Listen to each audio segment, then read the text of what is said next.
Welcome back to the Student Hub Live. Well, we've covered an awful lot in the last 2 days, but one of the things that's been on everyone's mind is where their tutor is and what to say to them. And so I'm joined by Matt Staples and Georgina Blakeley, who are going to do our Tutor Q and A. Now, we've had lots of questions coming through. No question is too simple, and we've heard an awful lot, but there's always something that if it's on your mind, someone else will want to know. So we want to talk about the importance of your tutor relationship. There are a lot of new level 1 students here who might think, I don't know what this tutor is and I don't know how they're going to help me in my studies. And so this session should hopefully answer all of those questions. But Claudia and HJ are in the chat to collate all of your questions and put them to our guests. HJ, where have you been?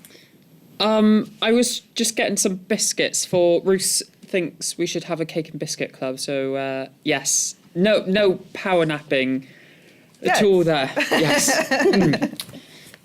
Excellent. You'll see a couple of widgets. So we'd like to know, do you know who your tutor is yet? And have you contacted your tutor yet? So there's 2 options, yes or no. Fill those in by selecting the widget that you want to vote on. Click yes or no and then submit it to send. And of course, put your questions in the chat and Claudia and HJ will ask us those.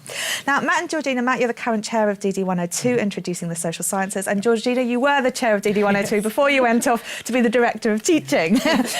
So you've both got an awful lot of experience in terms of new students coming to the Open University and also about the importance of the tutor relationship.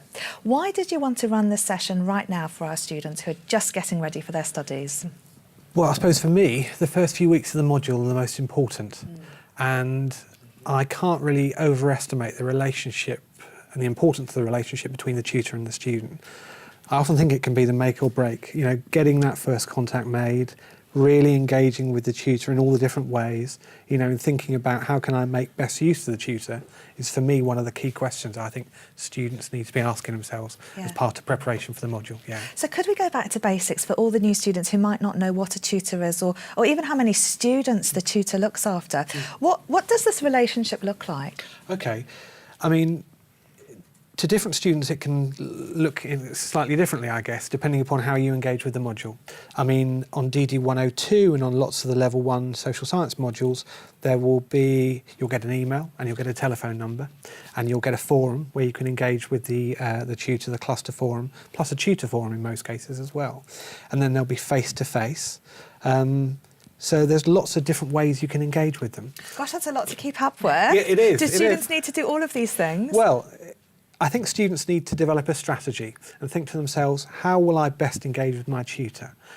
Maybe at the start of the course, you maybe think about lots of different ways. You think, you know, the tutor will normally contact the student over TSA, tutor-student allocation, took place for most level 1 modules in the social sciences last week. So over last week and over this week, tutors will be contacting students and they'll be letting them know when they're available, how long roughly it'll take to get back to a student who's made a query.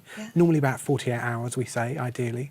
And they'll be letting them know about the first face-to-face and online tutorials. And so if I was a student, I'd be saying, well, maybe I'll try a bit of face-to-face, try a bit of online. If the tutor's not contacted me already, maybe I'll give them a call or an email. And so use all these strategies and see which fit is the best, really, But I think it's really important to think about what it is your tutor does, because I think many students think that your tutor is the person who will do your marking. You know, they'll give you the grade, they'll give you the feedback, and that's it. But tutors do so much more than that. And it's really what makes the OU special, I think, that kind of relationship between the tutor and the student. So yes, they are there to mark your work and provide feedback, but they're also there to help you to study, to work through the materials, to kind of engage with the materials and really kind of get the most out of them. They're also there to provide support in terms of study skills and also there to provide support and advice in terms of kind of if you're having difficulties managing your time and things like that. So your tutors are so important, and as Matt says, getting that relationship right is kind of really make or break. You know, the students who do really well and stick with it are the ones who kind of have that really good relationship with their tutor. I got my students last week and I wrote to them and I told them to come here. I said, don't worry, you can come to the Student Hub Live and we'll get you all set up for study. And I've got some lovely emails back from students. They've sort of been talking about their circumstances, why they're studying. You sort of mentioned, you know, how important it is to communicate, but for students who maybe don't know what's appropriate to communicate, what should they sort of say back to their tutor? And will their tutor sort of think, oh, they haven't written this very well? No, sure. I mean, tutors, I think personally, I would say, I think we've got a really good bunch of tutors on DD 102 and 103, which are the modules that I know. You know, if they've not contacted you, they're going to very soon, and they will want to find out about you in your particular context of studying. It was interesting listening to the students beforehand about how students study. I think tutors will be interested about that, and actually they'll talk through, you know, the kind of strategies that students might adopt when they can study, how they're going to study, you know, how many hours they're going to study, you know, and they'll give them tips and give them advice. And so, you know, try to get on the phone, and we advise all the tutors to really phone all the students if possible, because having that human contact and making that kind of contact rather than just by email is often a really good thing, actually. Yeah. And I say to students, don't worry about what to say. Your tutor will be just so pleased that you've got in touch. It really doesn't matter at the start. Just say, hello, I'm so-and-so, I'm on this module, you know, pleased to meet you kind of thing. And that just sets off the conversation.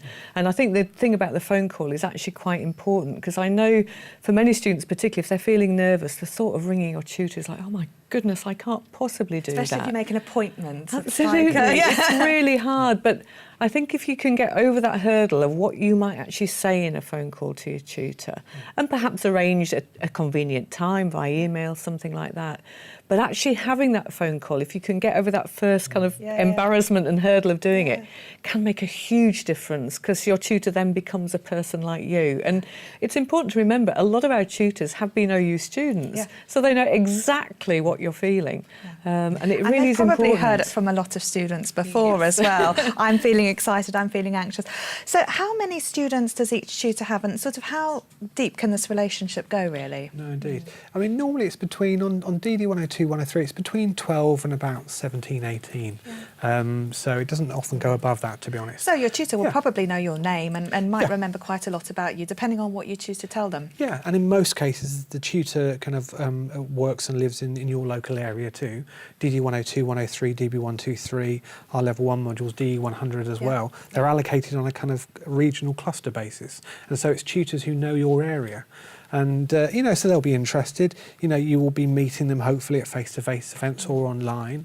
And, you know, there's a relationship to be built up.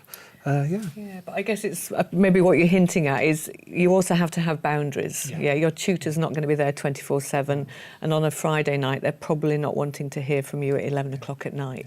But your tutor will help you in kind of setting those guidelines and boundaries. So often in the kind of welcome email or letter they'll say, you know, if you want to contact me, the best way to do it is by email, or the best way to do it is to call between these times. Yeah, because our tutors have lives as well. They're busy people like students, and they might also be working for us part-time. They might well be working for another university as well. So it's important to kind of bear that in mind as well. A lot of people tutor for the OU because they really love the OU and they love OU students, even though they've often got full-time jobs at other universities, which adds to the sort of diversity and experience. But as you say, there are these, you know, guidelines to sort of bear in mind in terms of appropriate contact. When I was writing my email, I was very mindful the other day that it sort of sounded like, well, between these sorts of hours and these hours, and I thought, I wonder if that comes across a bit formal. And actually, it's those times I can pretty much guarantee I'll be at my desk, normally. And if I'm not there, you know, I'll always phone people back at a certain time. But should students sort of be put off by those guidelines in terms of thinking, well, actually, if my tutor's setting those, maybe they're not very available for me, you know? But, I mean, in setting them, we're saying we are definitely available at those times, I think. I mean, normally something can be arranged outside of those times as well. It's just realistically, and it's the same for students as well, because they'll have family commitments, you know, so they won't be able to take a call at particular times because they're feeding the kids or because they're working, you know, and so it's exactly the same. It's quid pro quo, as it were. And so I think most tutors are open to receiving calls, but just realistic about when they can really give their full commitment and time to that. Because if they're feeding the kids and a student rings, they can't really look at the assignment booklet. Whereas if they know they've got 2 or 3 evenings, and that's what I say. I say Mondays, normally Wednesdays and Thursdays are the evenings I'm pretty much available all the time, actually, from kind of 6 to 9 o'clock. And actually a lot of tutors, in setting boundaries, are just being realistic about when they can really give you their time. Yeah, and attention. Yeah. And of course, you have your individual tutor, but you'll also be on a cluster group forum, which will be kind of managed by lots of other tutors. You'll be kind of in a group with those other students and those other tutors on most modules. So, if your tutor isn't available for whatever reason, you can post a question on the forum and one of the other tutors will kind of leap in and answer it. So it's not just the one-to-one relationship, which is really important, but it is the other relationship with the other tutors in your kind of area as well, which counts. That's right. Because on the cluster forums you will be meeting those tutors as well. And so you've got your own personal tutor, but then you've got a bank of other experienced tutors who can also provide advice, which is, so there's a lot of advice out there. Yeah. One of the things I would say is because we talk to the student support team a lot, and they've got advisors who are very good, but they often say a lot of the queries that students ring in with are actually ones that maybe the tutor is sometimes best equipped to deal with. But I think sometimes students think because the tutor's marking the work, they think, maybe slight authority figure. Yeah. You don't want to call them up and go, I'm really behind, I don't know what I'm on about. And they're going to, I'm going to mark this student down because they run me up. I know it sounds funny, but I think some students think that, and that's not the case. Yeah. As Georgina said, I think, tutors want to hear, because the stronger the relationship, the more the student's taking in and the more the tutor has an awareness of what the student needs, I think. Yeah. Malcolm says he spoke to his tutor the other day who was really friendly and helped him focus on what he needed to do prior to module start. So that's a really nice comment. Yeah, no, it is.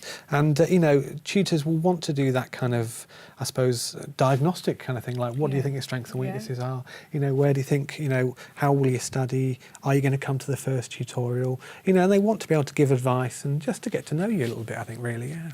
So, Georgina, you mentioned some of the things you might want to say to your tutor. We've asked people whether they know who their tutor is. 97% of them do, so that's good. Yay. But only 59% of them have had some sort of contact with their tutor. Now, you mentioned some of the things they might want to talk about and not to be frightened of it, but say they were to reply to that email, what 3 things do you think they should tell their tutor? Oh gosh, what 3 things? That's putting me on the spot. Well, who they are, first of all, if they've studied before, and perhaps what they're looking forward to, and perhaps what they might be concerned about. Yeah. Okay. Keep it simple like Excellent. that. Yeah. And I guess because this isn't an exhaustive discussion, is it? It's the start of something. So if you give your tutor a few things to talk to you about, it's very likely they'll talk back to you. Then you can bring everything else up. Sometimes in that first phone call, I've had students go, I'm sure I'll think of something when I put the phone down. I'm sure they will. I'm sure I will as well. But it's not, the one opportunity to have that conversation, is it? Yeah, no, exactly.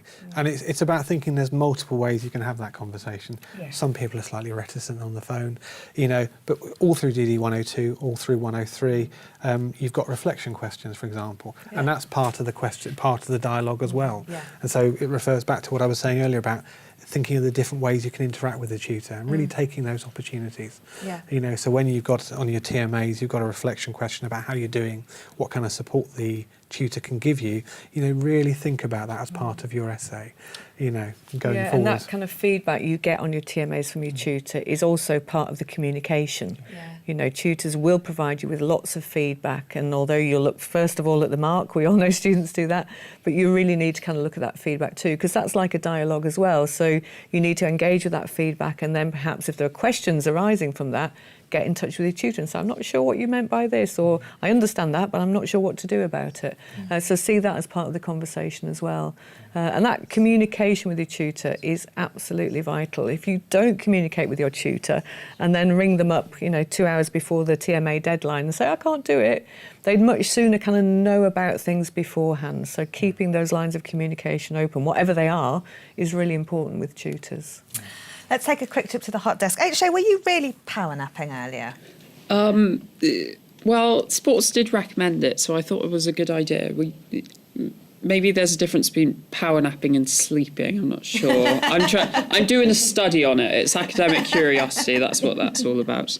But we're having chats about happy planners. So Adele's saying she's addicted to disc-bound planners at the moment, and a separate one for each day with study goals in, which sounds really good and positive because we talked about study journals as well. But a lot of people are saying, Jane said my tutor's going to get in contact me, and it says there's going to be an online introductory session with the tutor as well, which she's looking forward to. And Malcolm has arranged 2 first tutorials with his tutor, which is fantastic. Libby says she's had an email from her tutor and has sent one back and is waiting for a reply, but thinks her tutor is probably up to something else at the moment. I'm glad you're still watching, Libby. I will get back to you tomorrow. And Alexi, I've started my module. It's making me really hungry. That's because his brain's working so hard. And Ronald says my tutor's ex-military, so he's building up a good rapport with his tutor. And yes, and we just had a comment from Jane saying, do you call your tutor by the first name? oh, that's it. Really human. Yeah, no, definitely. Yeah. So no sirs or anything like that? No. This is the Open University. Yeah, you know, I think it's, you know, it's a learning community ultimately. I mean, when I go to tutorial, because of the different ages we have, I'm really interested in people's backgrounds, and often I'm learning lots from them. Yeah. So, you know, see it as a peer. You know, obviously a tutor marks your work, but it's, you know, it should be a 360 thing. You should learn from your students. So I've learnt over the past, 15 years of tutoring how best to support students, and I've learnt that from the students, from their needs and, yeah.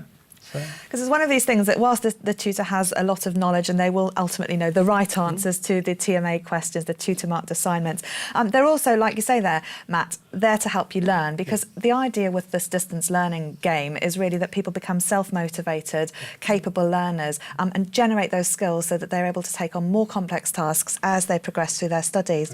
So I wanted to ask you how you thought students could make the most of that relationship with their tutor. You've mentioned the TMA feedback and the importance of sort of learning through that, because that's all personalised feedback on your specific assignment. What might they do then if, for example, we've heard from students who are approaching study from, from a long break from study, or maybe they haven't ever studied before? What sorts of things might the tutor be able to help them with, or where might they be able to get some support and advice? Well, the tutor can help them with the things that they're reading or kind of videos, audios that they're listening to. So if there is content that they don't understand, a tutor can explain a difficult concept or a theory or something like that to them. They might do that in one-to-ones, or they might do that as part of tutorials or day schools, or it might be a discussion thread on the cluster group forum, so they can help with sort of content like that. So students are perfectly within their right, and we'd encourage them to do this, to say, what do you mean by class, or whatever? Put the question up on the forum and see what comes back. Yeah. And you'll get as many interesting responses from other students as you will from the tutors, to go back to your kind of community of peer learning. Yeah, this is a really good point, actually. I'm glad you've raised it, because, sort of on that sort of note about saying, do I call my tutor sir or by their first name, students are often a really good source of support as well. So in addition to asking tutors, sometimes asking peers is good.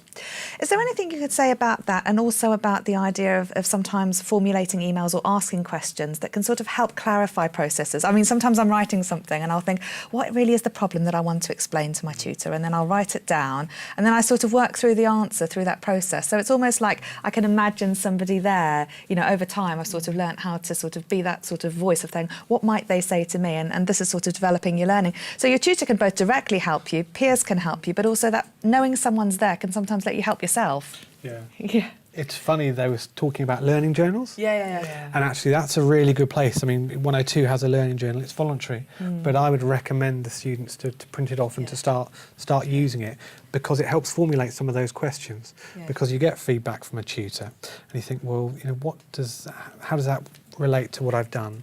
And actually, what do I really need to know in order to advance? And so it's just a process of reflection. The best students are generally those students who really think about what they're studying. They're reflective, we say. And part of that reflection is using the tutor as a sounding board, to understand what you need to go on. Yeah. And your tutor will also help you to develop your study skills as well. And they might do that by pointing you to certain activities on the module websites, or they might point you to kind of different skills in the library resources that are there for students as well. And they can also offer you a one-to-one session. If you're really, really struggling with something and you just think, actually, I need to sit down with someone, whether that's face-to-face or online through Adobe Connect, and you can have a sort of hour one-to-one session that your tutor can request for you. And many students find that really helpful, such as kind of writing in your own words, which I think for level 1 students is something that you can really struggle with. And actually, you just need to sit down with someone and say, well, how do I move away from this version in the module kind of textbook that just sounds so right write and I can't think how to express that in my own words. And that kind of session can be helpful for students. Yeah, no, absolutely. We wanted to cover do's and don'ts. We've covered lots and lots of do's. I think we've covered all the do's. Is there any don'ts that you want to end with about what not to do with your tutor? Don't ring them at 11 p.m. on a Friday. I guess, email instead, and then they can kind of choose when to kind of respond to that. You might get a tutor who responds to you at 11 p.m. on a Friday because that's might be when they do their work. But it's kind of about respecting those boundaries, and your tutor will also respect your boundaries about when to contact you as well. And you mentioned that most of them work part time, and so it's normally around 2 days or so that they would get back to you, unless they're at the Student Hub Live, Libby. I mean, we say I think 48 hours is a reasonable. Because they will be doing other things. Yeah. So not to panic or think you've asked a stupid question if you don't get that response. It's just likely that they're doing. They're not ignoring you, thinking, "Oh my goodness, what kind of question is that?" They will get back to you. Definitely. Well, thank you very much, Matt and Georgina, for coming along today. That's been really reassuring, and I'm glad you filled us in on what to expect from your tutor. Okay, so that's been a really useful session for you in the chat. I'm glad we've moved away slightly from the talk of hoodies and bags in the USA shop. Our next session is going to be about Tesla. What's that all about? Well, you'll find out in a couple of minutes. After this Bob video, I'll see you in a few. Bye.